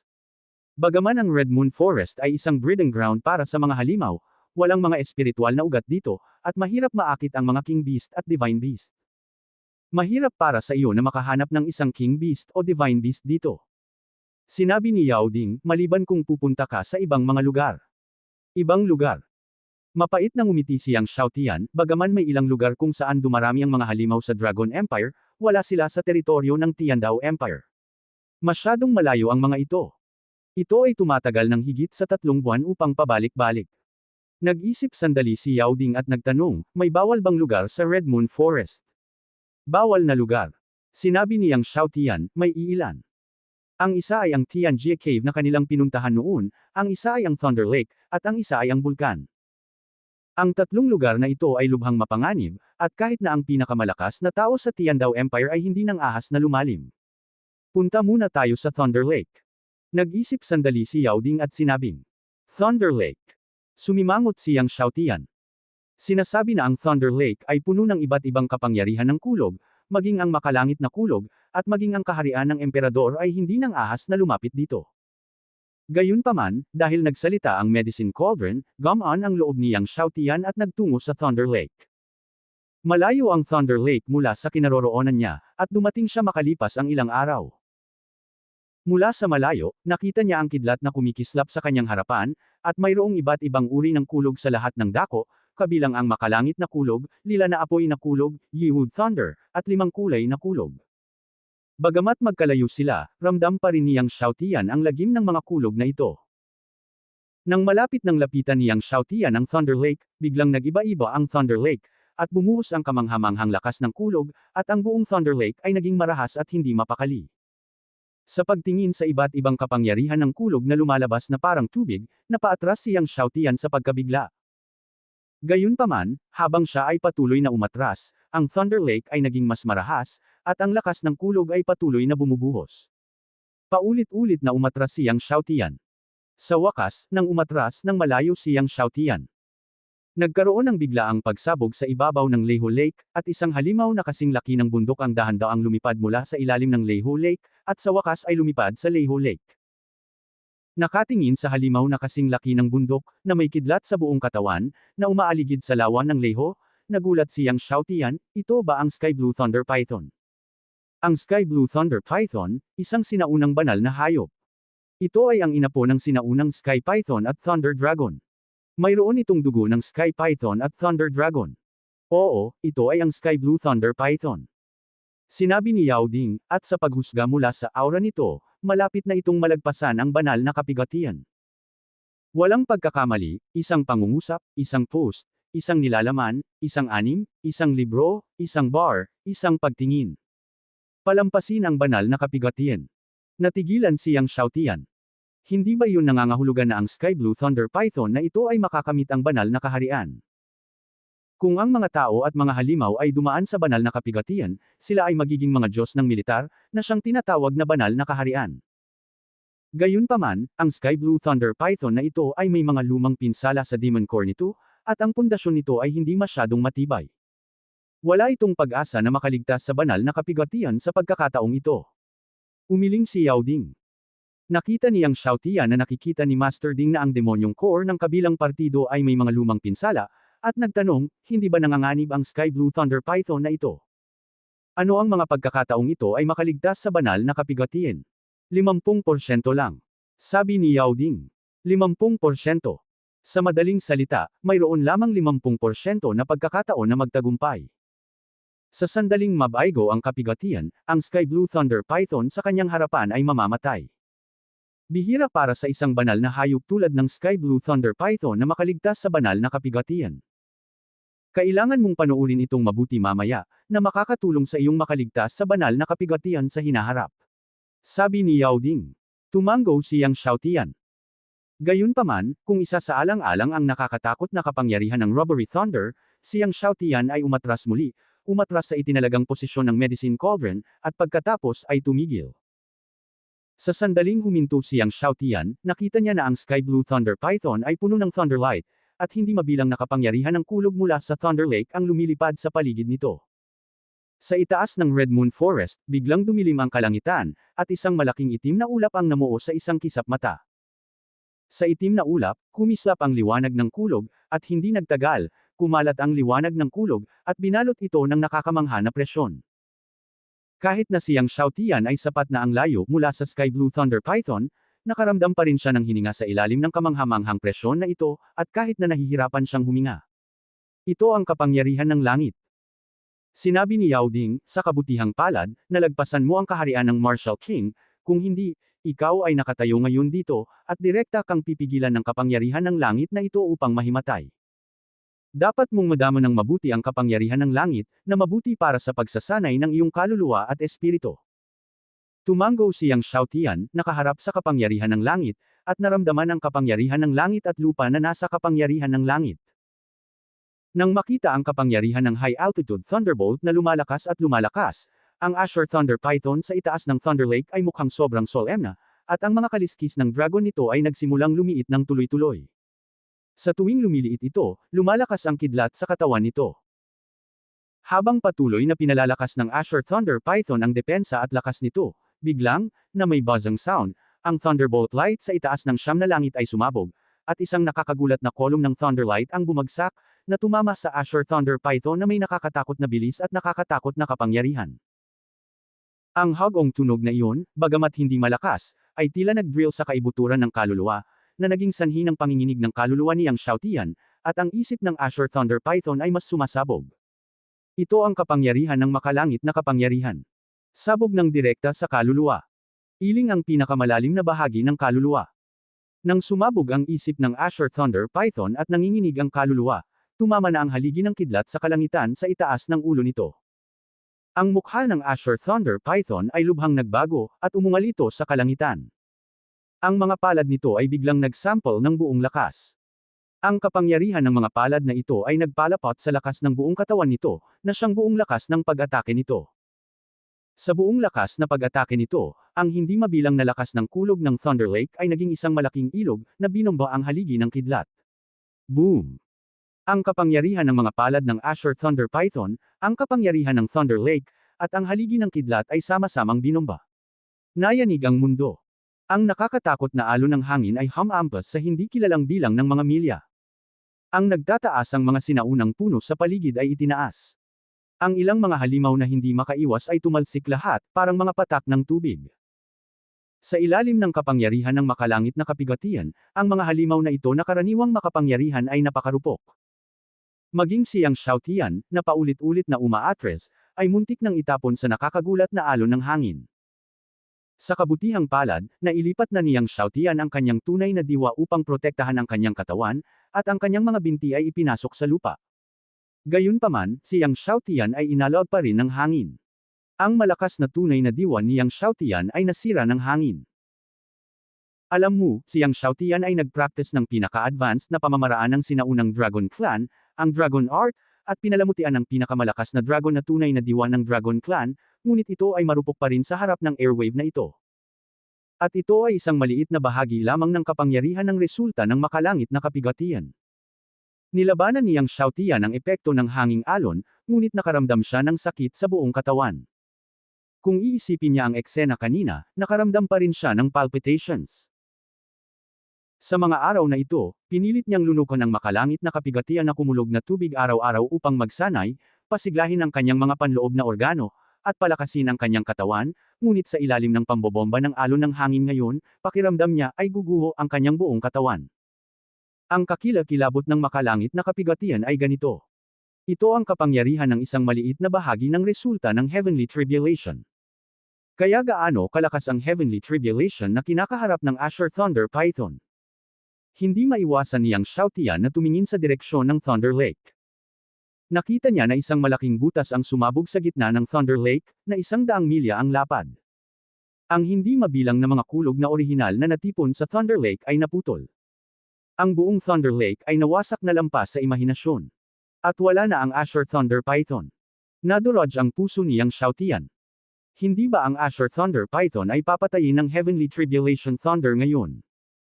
Ang kapangyarihan ng Heavenly Tribulation ay sobrang nakakatakot na hindi imposibleng masira. Habang iniisip ito niyang Xiaotian, nakita niya ang ibabaw ng Thunder Lake na nanginginig, at isang higanteng hayop ang dahan-daang lumipad palabas. Ito ay ang Azure Thunder Python. Malamang, ang Azure Thunder Python ay nataman lang ng Heavenly Tribulation Thunder at sumabog sa ilalim ng Thunder Lake. Ang muling lumitaw na Azure Thunder Python ay may mapurol na kulay abong kaliskis, maraming bahagi nito ay nasunog na itim, at ang buong katawan nito ay malubhang nasugatan. Nang maisip niyang Xiaotian na ang Azure Thunder Python ay sa wakas ay nakaligtas sa banal na kapigatian, ang boses ni Yao Ding ay umalangaw, maaga pa, ito ay pampaganya lamang. Appetizer. Natigilan siyang Xiaotian. Biglang nagtipon muli ang mga kulog na ulap na nagkalat sa itaas ng siyam na langit. Nagulat siyang Xiaotian. Pwede kaya? Sa palagay mo ba ay napakadaling makaligtas sa banal na kapigatian?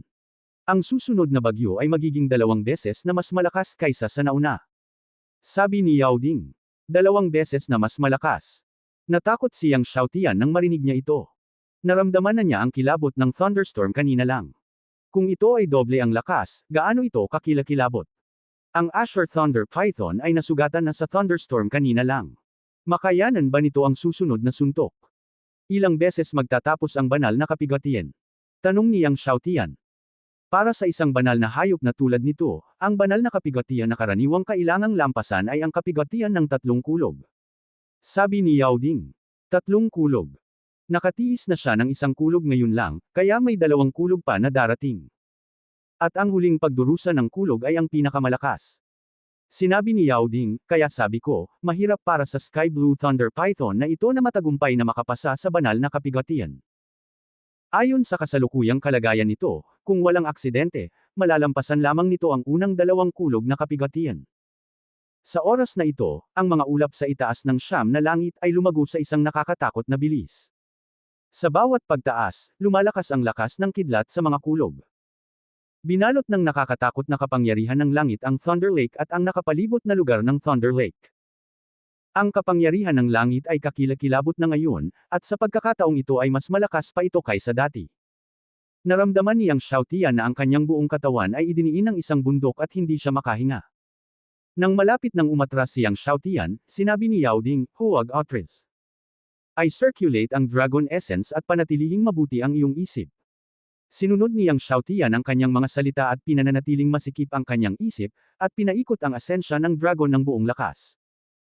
Isang serye ng mga totoong Essence Dragon ang nakabalot sa katawan niyang Xiaotian, at isang Dragon Power ang kumalat. Para bang nararamdaman nito ang kapangyarihan ng dragon kay Yang Xiaotian, ang kapangyarihan ng langit ay lumalakas at lumalakas. Ngunit hindi sumuko siyang Xiaotian, at ang kapangyarihan ng dragon sa kanya ay lumalakas at lumalakas. Biglang bumaling muli ang siyam na araw na kulog. Naging maliwanag ang mundo. Agad na umikot ang kamangha-manghang Thunder Column at naabot na ang tuktok ng Azure Thunder Python. Sa pagkakataong ito, mas makapal ang haligi ng kulog, mas malakas ang kidlat, at mas mabilis ang bilis.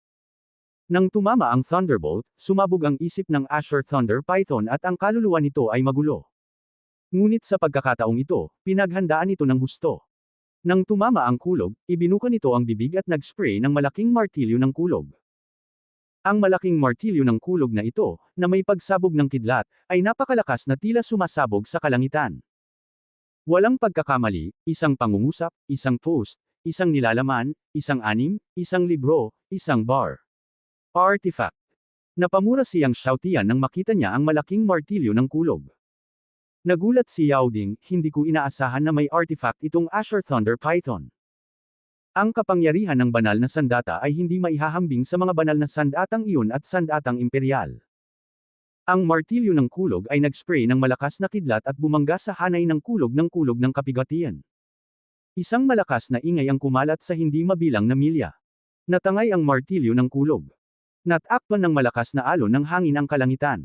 Ang lupa ay itinaas patong-patong.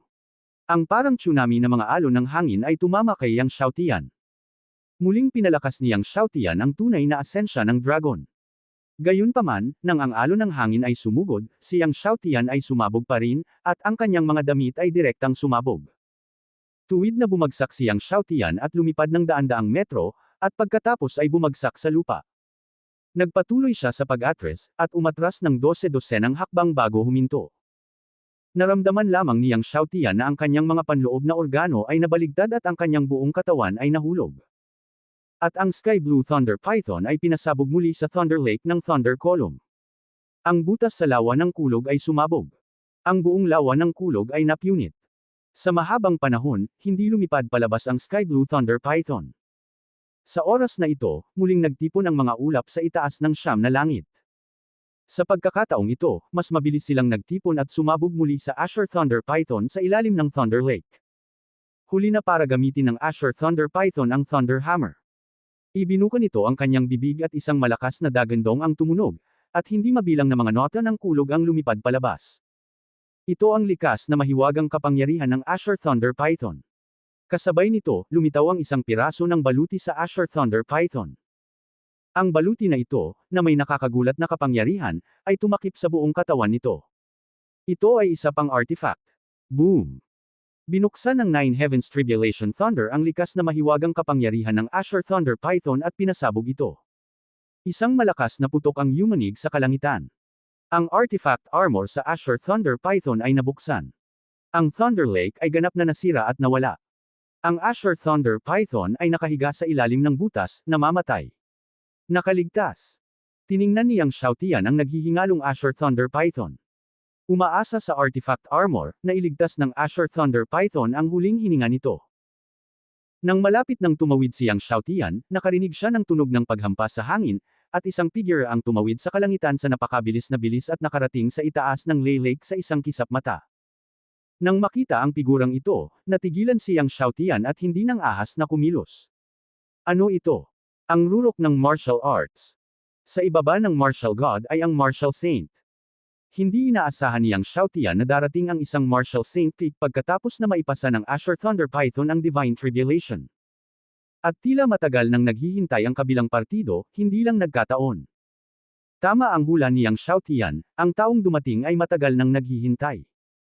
Tumingin si Azure Thunder Python sa tao at nagbago ang kanyang mukha, Zhu Jing.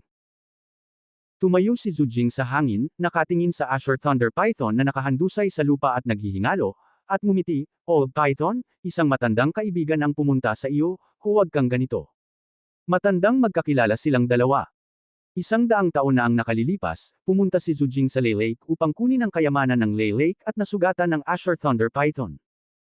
Bago iyon, ilang beses dumating si Zhu Jing, ngunit sa bawat oras na tumakas siya na may mga pinsala. Tumingin si Azure Thunder Python kay Zhu Jing at lumubog ang kanyang puso. Kung noon, natural na hindi ito matatakot sa kabilang partido, ngunit ngayon, katatapos lang nito sa Divine Tribulation at muling nasugatan. Napatingin ito sa artifact armor sa hindi kalayuan. Ito ay binomba ng kapangyarihan ng makalangit na kapigatian ngayon lang, at maging ang artifact armor nito ay naputol na. Nakita ni Zhu Jing ang hitsura sa mukha ng Azure Thunder Python at nakangiting sinabi, "Matandang Python, sa tingin mo ba ay makakatakas ka pa? Huwag kang mag-alala, alang-alang sa dati nating kaibigan, pakikitunguhan kong mabuti ang iyong laman at dugo." Sa puntong ito, tiningnan niya ang katawan ng Azure Thunder Python na may sakam na mga mata, nang hindi ito itinatago. Ang Azure Thunder Python ay isang sinaunang banal na hayop. Puno ng kayamanan ang katawan nito. Ang dugo nito, kahit na hindi kasing ganda ng dugo ng dragon, ay may kalahating epekto ng dugo ng dragon. Ang demon peel nito ay maaaring gamitin upang pinuhin ang mga table tasks upang tulungan siyang masira ang kaharian ng martial god. Ang kaluluwa ng sawa nito ay maaari ding gawing sandata o baluti upang mapahusay ang kapangyarihan ng mga sandata at baluti.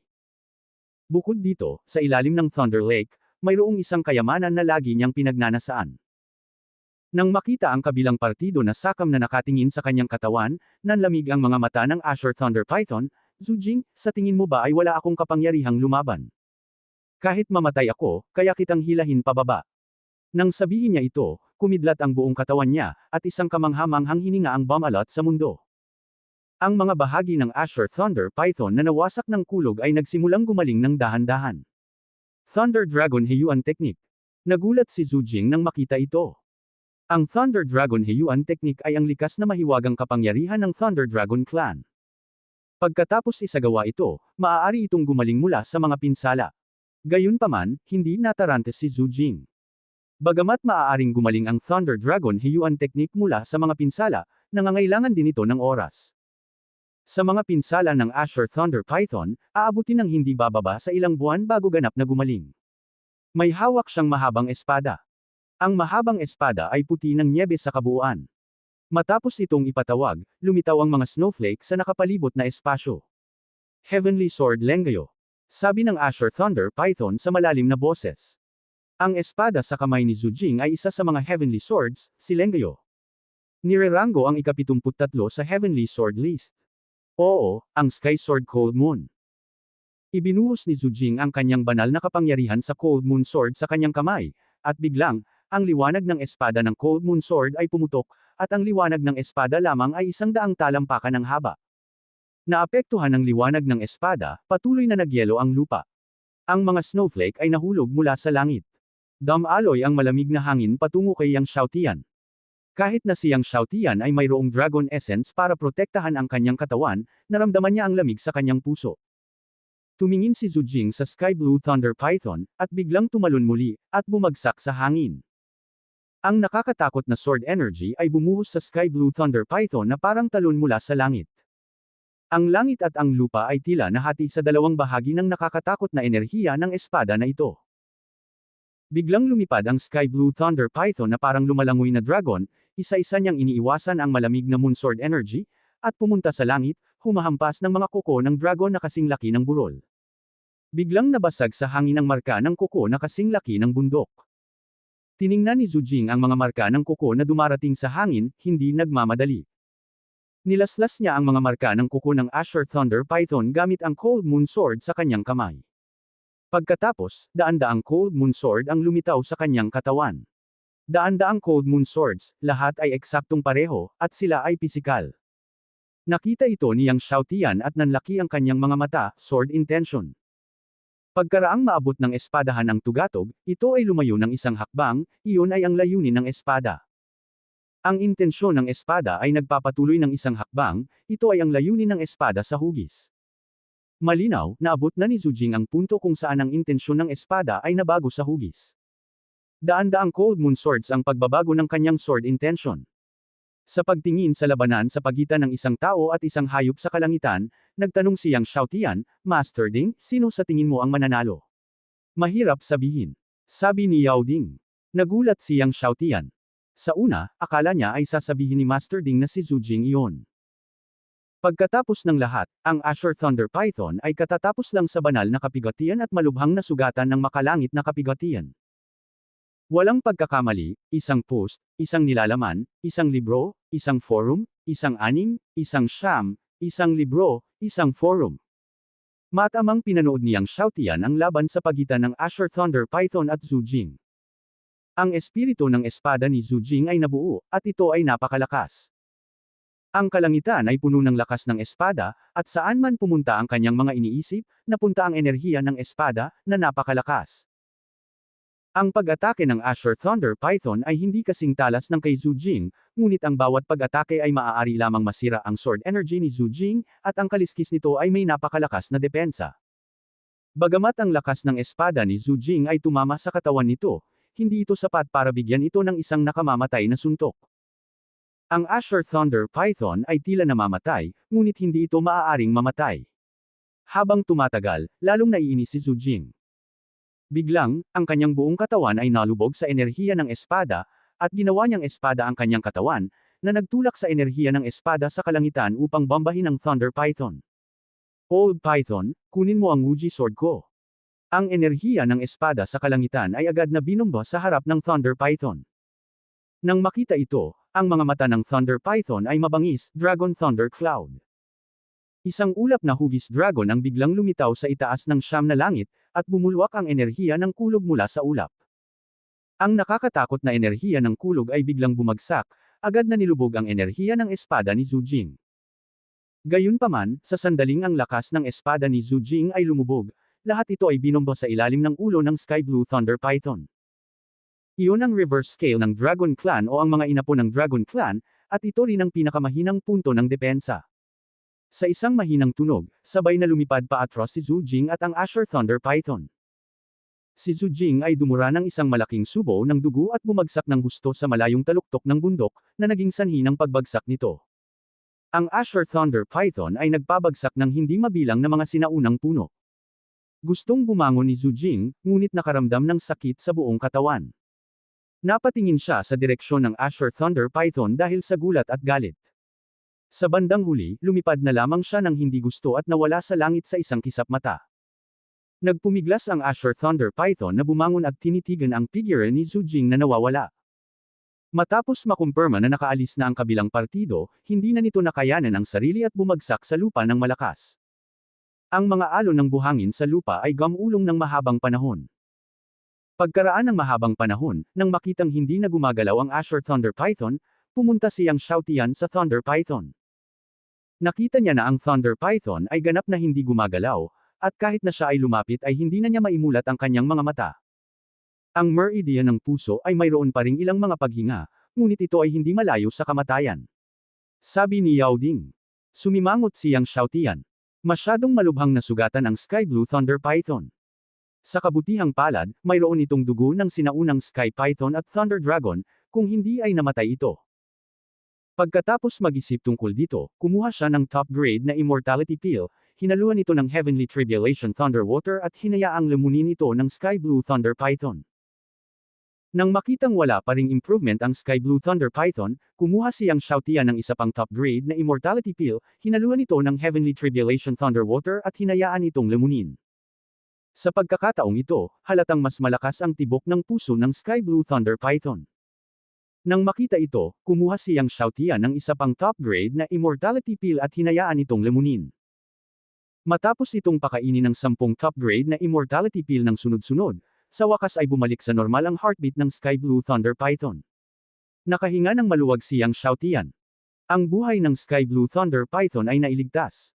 Bagamat naging matatag ang puso ng Azure Thunder Python at nailigtas na ang buhay nito, doon pa rin ito natutulog. Sa pagtingin sa Azure Thunder Python na natutulog doon, pinutol ni Yang Xiaotian ang kanyang daliri at isang patak ng dugo ang lumipad palabas.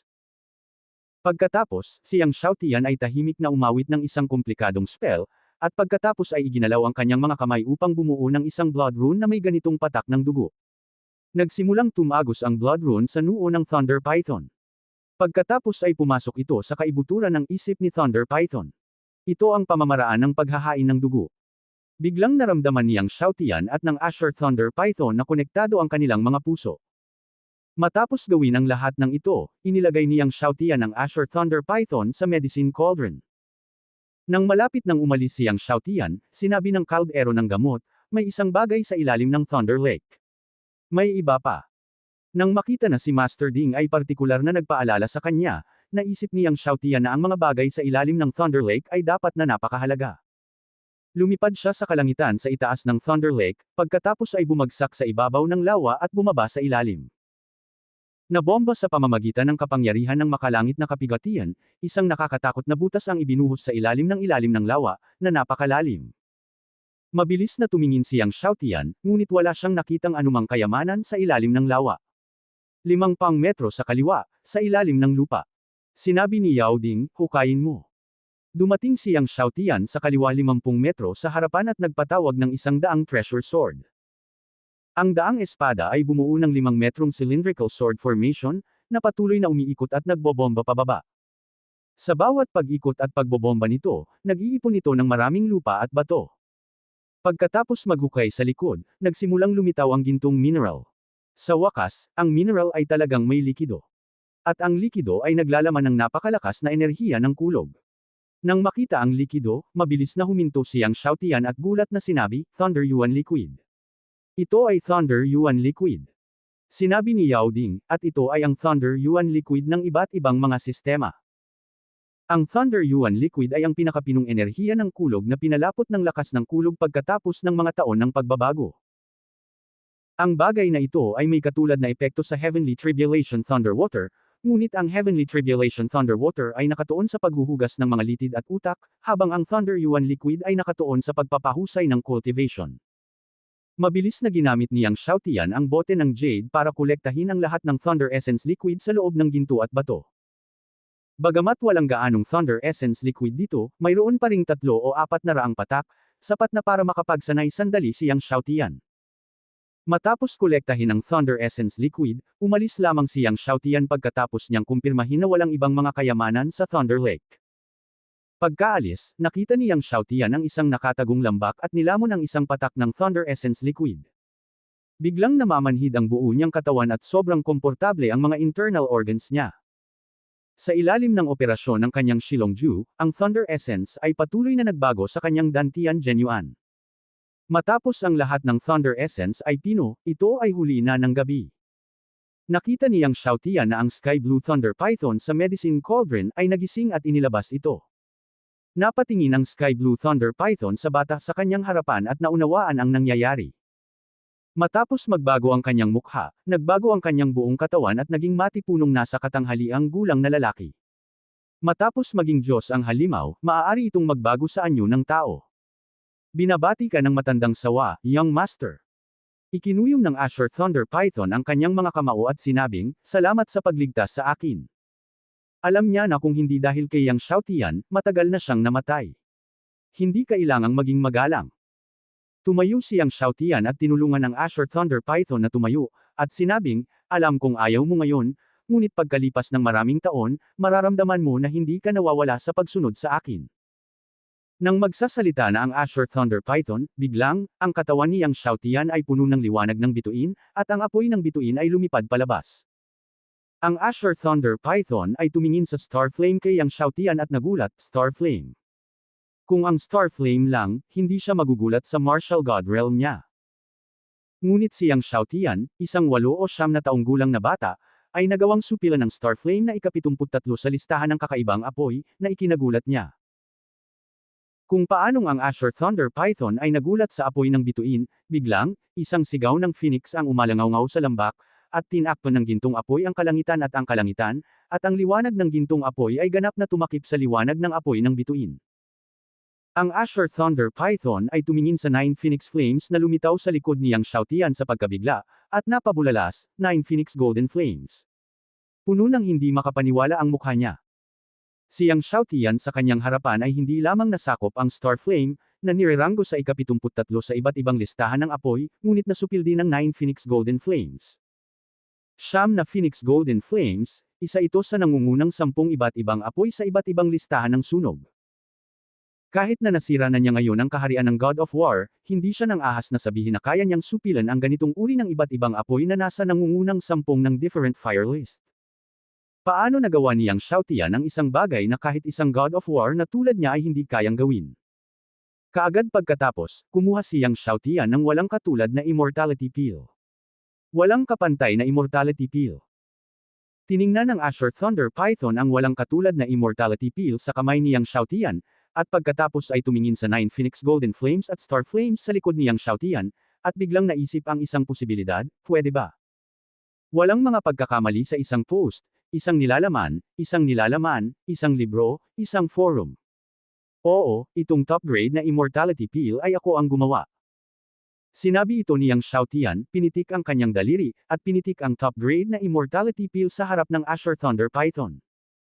Pagkatapos ay hayaang lamunin ito ng Azure Thunder Python. Bagamat nagising na ang Azure Thunder Python, ang mga pinsala nito ay masyadong malala at hindi pa ito ganap na nakaka-recover. Kahit nalunukan nito ang top grade na Immortality Pill araw-araw, aabutin ng 2 taon para ganap na gumaling ang Azure Thunder Python mula sa mga pinsala nito, o mas matagal pa. Kinuha ng Azure Thunder Python ang top grade na Immortality Pill, nilunok ito, at pagkatapos ay umupo ng naka-cross-legged sa lupa upang pinuhin ang kapangyarihan ng Immortality Pill. Salamat, Young Master. Pagkaraan ng ilang sandali, ang Azure Thunder Python ay tumayo at nagpasalamat. Nang muling humarap kay Yang Xiaotian, mas nabigla ang kanyang ekspresyon. Sinabi ni Yang Xiaotian, pumunta ako sa Red Moon Forest sa pagkakataong ito para supilan ang halimaw. Alam mo ba na mayroon pa ring mga Divine Beast o Super Divine Beast sa Red Moon Forest? Nag-isip sandali ang Azure Thunder Python at sinabing, walang Divine Beast, pero may Super Divine Beast. Super banal na hayop. Nagulat at natuwa si Yang Xiaotian. Oo, isa itong Ice Flame Kirin. Sinabi ng Azure Thunder Python, gayunpaman, ang Ice Flame Kirin na ito ay nasa tuktok ng Holy Realm, tulad ko bago ako makalusot. Ngunit, ang lakas nito ay mas malakas kaysa sa akin. Hindi nakaimik si Yang Xiaotian. Ito ay mas malakas kaysa sa Azure Thunder Python. Paano ito mapasuko? Kahit na tuluyan ng gumaling ang mga sugat ko, baka hindi ko masugpo itong Ice Flame Kirin. Sinabi ng Azure Thunder Python, sa karamihan, maaari ko lamang itong itali. Sa madaling salita, kahit na ang Ice Flame Kirin ay nasa tuktok ng Holy Realm, maaari itong maihambing sa Azure Thunder Python sa Divine Realm. Napakalakas ba nitong Ice Flame Kirin? Agad na binuhusan siyang Xiaotian ng isang palanggana ng malamig na tubig. Oo, ang Super Divine Beast ay ang supremo ng langit at lupa. Ang Azure Thunder Python ay nagsabi, kapag ang Super Divine Beast ay lumagpas sa Divine Realm, ang lakas nito ay sisira sa mundo. Gayunpaman, mahirap para sa Super Divine Beast na makalusot sa Divine Realm. Ang Ice Flame Kirin ay natigil sa tuktok ng Holy Realm sa loob ng libu-libong taon. Natigil sa tuktok ng Holy Realm sa loob ng libu-libong taon. Ibinuka niyang Xiaotian ang kanyang bibig, posible bang masira ito sa God Realm sa lalong madaling panahon? Kung malapit nang makapasok ang Ice Flame Kirin sa God Realm, iyon ay kapag ito ay nasa pinakamahina.